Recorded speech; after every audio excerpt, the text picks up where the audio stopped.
सुनीता, आज क्या पकाओगी? कल का भात भी नहीं बचा, चावल भी बहुत कम है। अगर ये बारिश 2 दिन और चली तो बाजार जाना मुश्किल हो जाएगा। क्या कहती हो? मुझे भी यही चिंता हो रही है। सुबह से दोनों बच्चे सिर्फ मुरमुरा और पानी खाकर बैठे हैं। उनका चेहरा देखकर बुरा लगता है। अगर थोड़ा झोल झाल कुछ होता तो वो ठीक से खा पाते। हाँ, इसीलिए सोच रहा था कि पीछे के बाड़े से एक मुर्गी काट लाऊं। अपना ही सामान घर में काम आए तो क्या नुकसान है। सही कह रहे हो। तुम एक अच्छी मोटी मुर्गी ले आओ, मैं मसाला पीस कर रखती हूँ। अदरक लहसुन भी है, बस थोड़ा ज्यादा प्याज डालूंगी तो कसा बहुत बढ़िया बनेगा। अरे ये ऊंचा चूल्हा मैंने इसीलिए तो बनवाया था।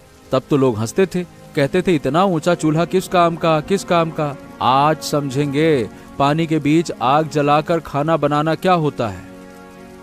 तुम्हारी समझदारी से ही घर चल रहा है, नहीं तो इस बरसात में हम भी दूसरों की तरह खाली बैठते।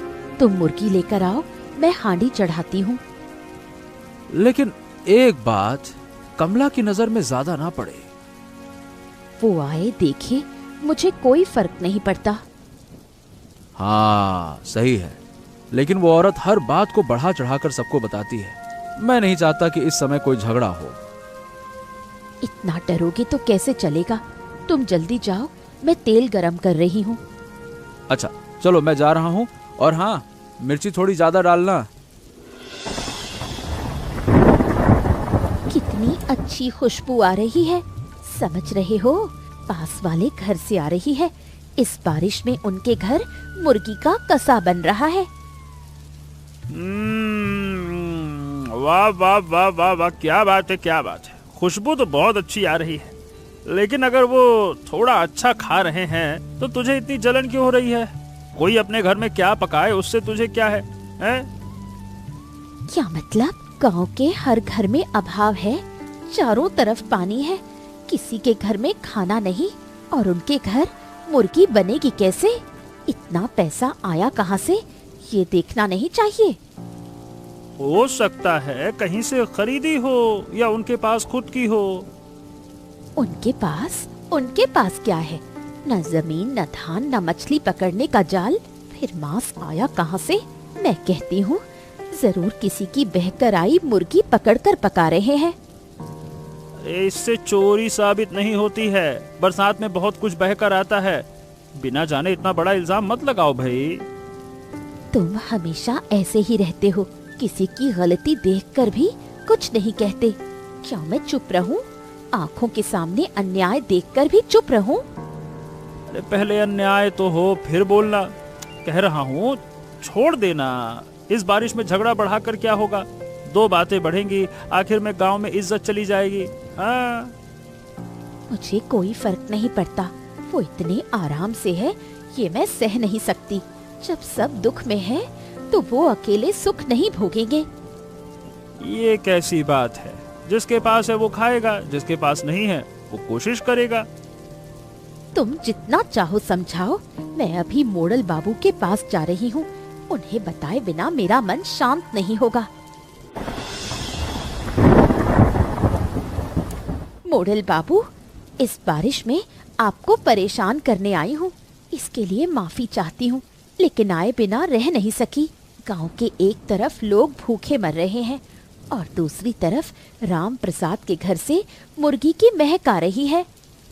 क्या कह रही है? मुर्गे की महक इस वक्त? अरे तूने ठीक से सूंघा तो है ना, या किसी दूसरे गांव की महक आ रही थी? मैंने साफ देखा है, उनकी बहू ने चूल्हे पर हांडी चढ़ाई है। और चोरी के अलावा इस बरसात में माल कहाँ से मिलेगा? सारी दुकानें तो बंद हैं। वैसे खाना बनाने से ही कोई चोर नहीं हो जाता, लेकिन तेरी बात भी सही है। जब गांव में इतनी तंगी है तब उनके घर में मांस बन रहा है, ये बात आसानी से हजम नहीं होती। वही तो कहने आई हूँ, गांव के दीनू, छोटू और रामधन की कितनी मुर्गियाँ बारिश में बह गई। मुझे शक है कि उन्होंने वही मुर्गियाँ छिपा कर रखी हैं, आज एक काट कर पका रहे हैं। राम प्रसाद को मैं जितना जानता हूँ वो लड़का तो ऐसा नहीं है। बाहर से देखकर किसी को पहचाना नहीं जा सकता। उनका खाना पकते पकते आप चलिए, वरना बाद में कहेंगे कि मैं झूठ बोल रही थी। गांव का मुखिया होने के नाते अगर मैं चुप रहा तो लोग कहेंगे कि मैं अपना काम नहीं करता। ठीक है, अभी मैं चलता हूँ। अगर सच में चोरी हुई है तो इंसाफ जरूर होगा। चलो। इसीलिए तो आपके पास आई हूँ। आप जाएंगे तो कोई मुंह नहीं खोल पाएगा। आज ही सब सामने आ जाएगा। चल देखते हैं, लेकिन अगर ये झूठ निकला तो तेरी खैर नहीं फिर। झूठ नहीं है बाबू, आप चलकर खुद देख लीजिए।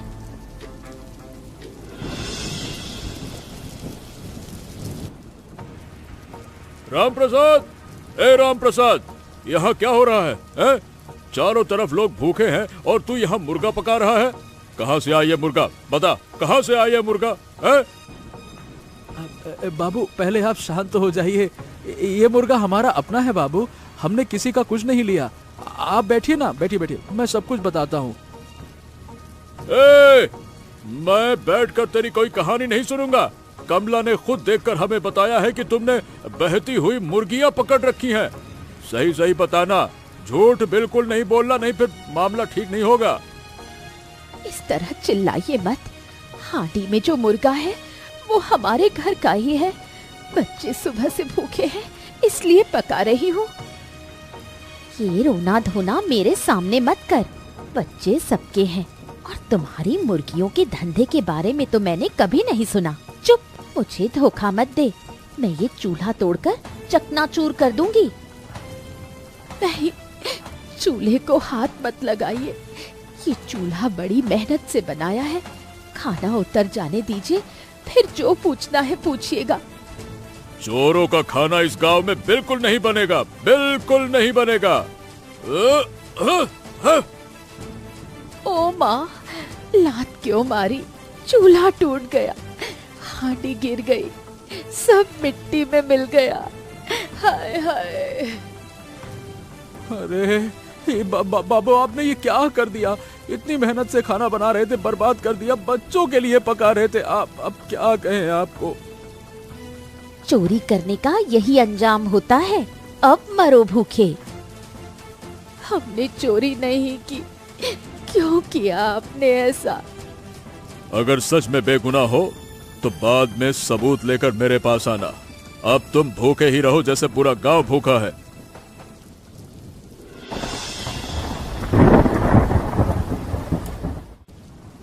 मेरी आंखों के सामने सब खत्म हो गया रे। इतनी मेहनत और प्यार से सब बनाया था और उस आदमी की एक लात ने सब मिट्टी में मिला दिया। सोचकर ही मेरा सीना फटा जा रहा है। अरे बस दुखी मत हो सुनीता। गुस्से और अपमान से भी मेरे हाथ पांव कांप रहे हैं, लेकिन मैं उस वक्त कुछ नहीं कर पाया। बच्चों की बात दिमाग से जा ही नहीं रही है। वो कितनी देर से पूछ रहे थे, माँ आज मांस बनेगा? मैंने कहा था बनेगा। आखिर में क्या दिया? सिर्फ पानी पिलाकर सुला दिया। मैं तो मुखिया जी को समझाना चाहता था, कह रहा था कि मुर्गा हमारा है। शहर में सुरेश भाई के साथ जो व्यापार करता हूँ उसी में से एक काटा था, लेकिन मुखिया जी ने सुना ही कहा। तुमने देखा तो सही। तुमने पहले सबको बताया क्यों नहीं? छिपा कर रखने से ऐसी गलत फहमी तो होगी ही। हमारे कारोबार की बात हमारे सिवा और कोई नहीं जानता। मैंने छिपाया नहीं था, बस ढिढोरा नहीं पीटा। सोचा था चुपचाप काम करूंगा और घर की हालत सुधारूंगा। इस गांव के लोग कुछ ज्यादा ही समझते हैं और किसी की तरक्की देखकर उन्हें कैसी जलन होती है वो तो देख ही लिया। कमला को मैं पहले से जानती थी, लेकिन मॉडल ऐसा करेंगे ये नहीं सोचा था। ताकत इंसान को अंधा कर देती है। इतना सब होने के बाद भी मैंने अपना आपा नहीं खोया, क्योंकि इसका जवाब उन्हें एक दिन जरूर मिलेगा, देख लेना। उस चूल्हे की याद बार बार आ रही है। तुमने कितनी मेहनत से उसे बनाया था और आज वो खत्म हो गया। फिर से बनाएंगे और भी मजबूत बनाएंगे। अरे कितनी भी मुसीबत आए हम फिर से खड़े होंगे सुनीता। खड़े तो होंगे, पर अभी बहुत दुख हो रहा है। खैर, खुद पर भरोसा रखना होगा।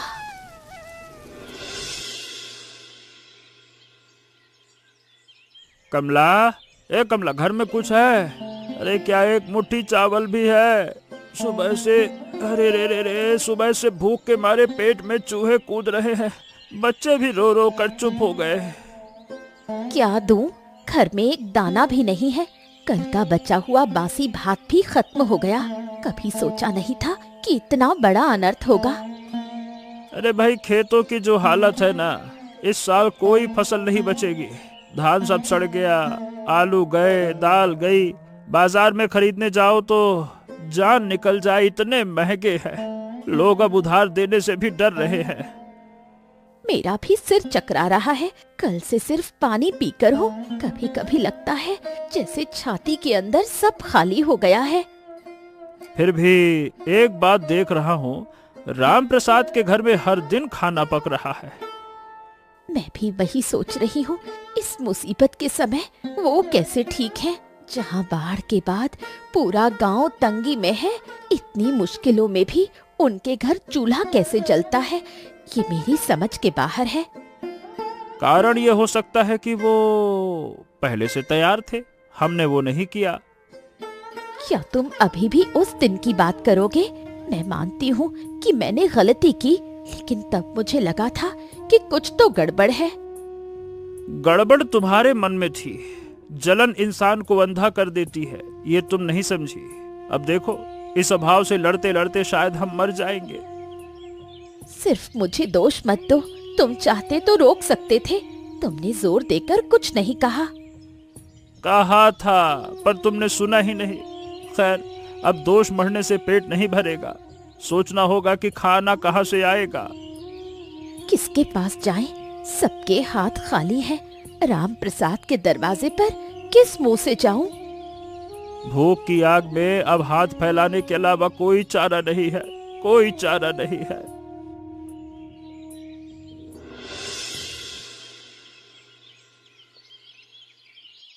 धनंजय, तू आया है? हाँ, अच्छा किया। अरे रे रे रे, अरे शरीर साथ नहीं दे रहा, सिर चकरा रहा है। 3 दिन से ठीक से कुछ खाया नहीं है। हाँ, मेरे घर की भी यही हालत है मुखिया जी। सोचा था आपसे कुछ सलाह लूंगा, लेकिन आपको देखकर समझ में आ रहा है कि आप भी तकलीफ ही में हैं। क्या बताऊं? हाँ। अरे मुखिया होने से क्या इस हालत में ठीक से रह पाऊंगा? कोठार खाली है, खेत डूब गए, हाथ में पैसा नहीं है। अब समझ में आ रहा है कि सत्ता के घमंड से कुछ नहीं होता। एक बात कहने आया हूँ मुखिया जी। सुनकर शायद आपको बुरा लगेगा, लेकिन यही सच है। इस वक्त गांव में अगर किसी के पास खाना है तो वो राम प्रसाद है। राम प्रसाद, जिसका चूल्हा मैंने तोड़ दिया था, जिसका खाना बर्बाद करके मैं चला आया था। इसका मतलब तू कहना चाहता है कि मैं उसके पास जाऊं? ये शर्म से मैं कहाँ मुंह छुपाऊंगा अपना? कैसे जाऊं मैं? मालिक, मुखिया जी, एक बार सोचिए ना। आपके घर के लोग भी तो भूखे हैं। पूरे गांव की यही हालत है, बस वही एक है जो ठीक है। मैंने उस दिन उसकी बात नहीं सुनी, उल्टा उस पे गुस्सा दिखाया, चूल्हा तोड़ा, उसके बच्चों का खाना बर्बाद कर दिया। अब उसी मुंह से उसके सामने कैसे खड़ा होऊंगा? कैसे मतलब? अरे मैं क्या बताऊं, मेरी ही पत्नी फसाद की जड़ थी। मैं भी कहूंगा कि इंसान गलती करता है और माफी मांगता है। अगर आपको सच में अपनी गलती का एहसास है तो जाकर कह दीजिए। वो नेक लड़का है। मैंने अपनी पत्नी से भी यही कहा कि बहुत अच्छा है राम प्रसाद। पता नहीं वो माफ करेगा या नहीं करेगा, पर अब कोई रास्ता भी नहीं दिख रहा। खांसने में भी पेट दुखता है। चल तू मेरे साथ चल। अरे रे रे रे रे। चलिए, कुछ न कुछ तो रास्ता निकालना ही होगा।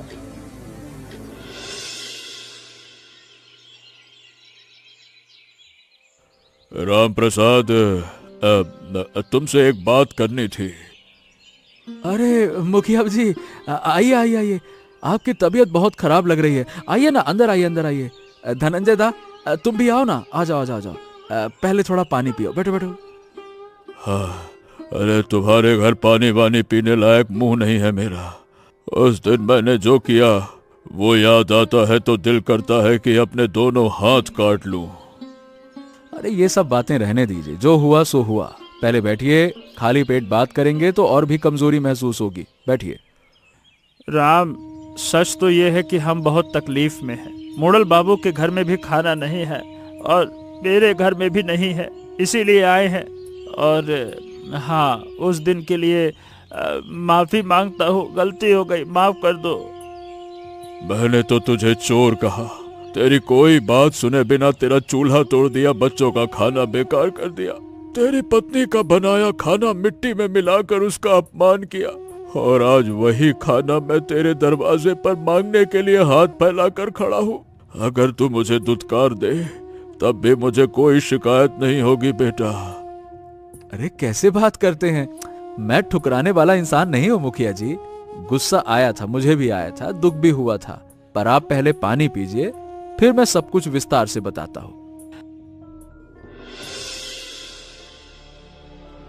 बाबू, मैं पिछले 2 साल से मुर्गियों का कारोबार कर रहा हूं। शहर में मेरा दोस्त सुरेश है, वो एक बड़े फार्म में काम करता था, उसी से मैंने ये काम सीखा, पर गांव में किसी को बताया नहीं।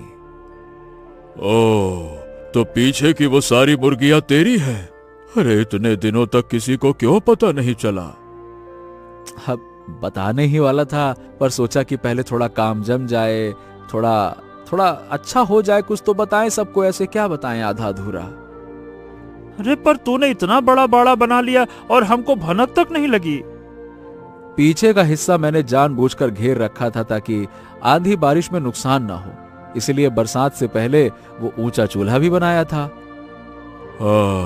तो उस दिन जो मुर्गा पक रहा था वो तूने अपने कारोबार से ही काटा था? हाँ मुखिया जी, क्या है कि बच्चे 2 दिन से ठीक से कुछ खाए नहीं थे, इसीलिए एक काट लिया। अब सोचा नहीं था कि उस खाने को लेकर इतना बड़ा बवाल हो जाएगा। हे रे रे रे रे रे रे, मैंने बहुत बड़ा पाप किया रे। मुखिया होकर भी बिना न्याय किए, बिना तेरी बात सुने तुझे इतनी बड़ी सजा दे दी। खाने का अपमान किया, बच्चों का क्या कहूँ, बच्चों को खाना जो बनाया था तूने उसे नष्ट कर दिया, उसका बहुत दुख है। मुझे माफ कर दे, सच कह रहा हूँ, आज मैं अपनी ही नजरों में गिर गया हूँ। माफ कर दे मुझे, माफ कर दे, माफ कर दे।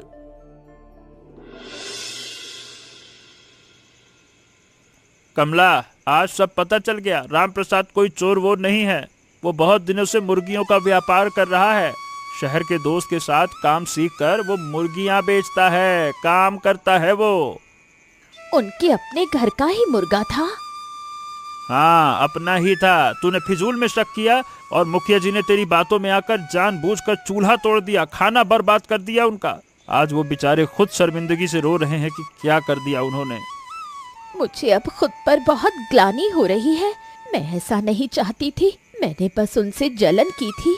मैं ये बर्दाश्त नहीं कर पाई कि उनके घर में इतनी खुशहाली है और हमारे घर में कुछ नहीं। तो आज समझी कि जलन इंसान को अंधा कर देती है। जिसके खिलाफ नफरत की जाती है उसका तो कुछ नहीं बिगड़ता, उल्टा जो जलन करता है उसका सब कुछ खत्म हो जाता है। मैंने गलती की है, मैं समझ रही हूँ, पर अब मैं उनके सामने किस मुंह से जाऊंगी? हाँ, अब इतना मत सोच, वो बहुत अच्छे लोग हैं।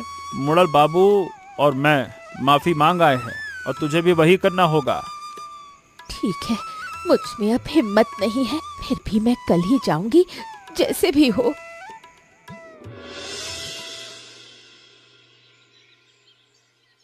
सुनीता, मैं क्या कहूँ, समझ नहीं पा रही हूँ। तुम्हारे सामने आने की हिम्मत नहीं हो रही थी, फिर भी आई हूँ, क्योंकि अगर नहीं आती तो खुद को कभी माफ नहीं कर पाती। कहो कमला दी, चुप रहने से तो काम नहीं चलेगा, जो कहना चाहती हो साफ साफ कहो। उस दिन मैं मोड़ल के पास गई थी, मैंने ही कहा था कि तुम लोग चोरी कर रहे हो। मुझे सच नहीं पता था, फिर भी तुमसे चलती थी, इसलिए मैंने वो सब कह दिया। तुम लोगों को खुश देखकर मुझे बहुत जलन हो रही थी। मैं सब जानती हूँ, ये बातें जो तुम आज कह रही हो मैं तुम्हारे बर्ताव से बहुत पहले ही समझ गई थी। मैंने तुम्हारा खाना बर्बाद करवाया, तुम्हारा चूल्हा तुड़वाया, इस गुनाह की कोई माफी नहीं है।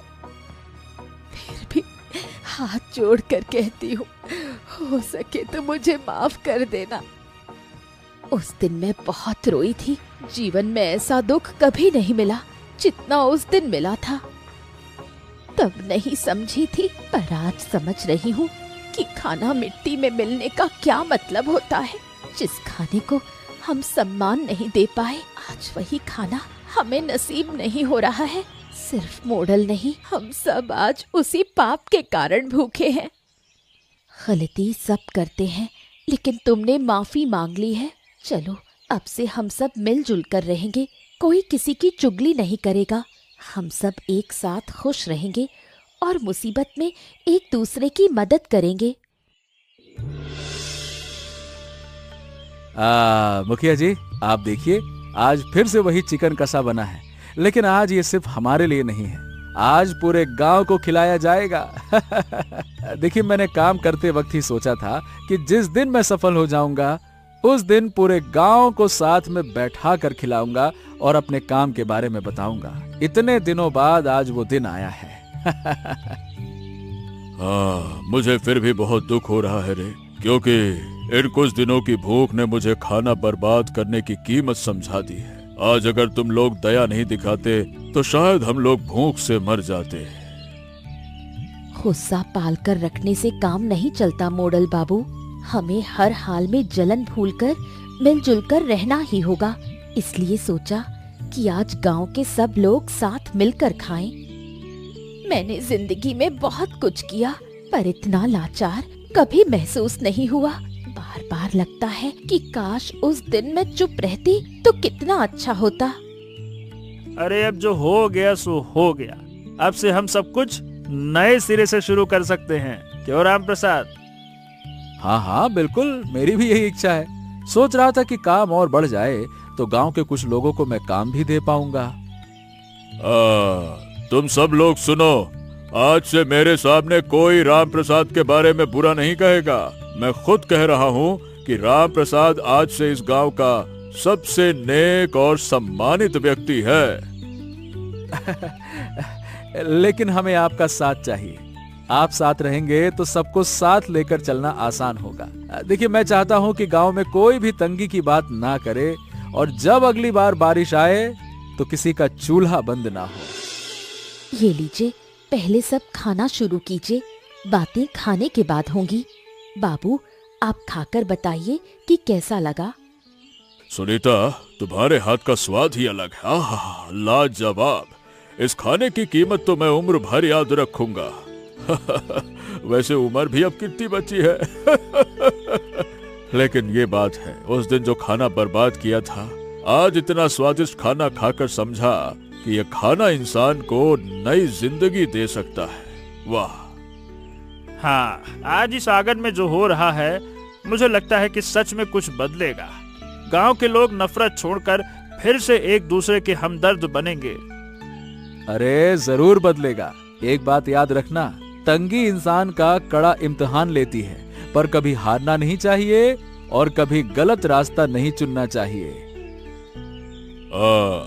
और अगर तुम गलत रास्ते पर चलोगे तो तुम्हारा हाल भी कमला या मेरे जैसा होगा।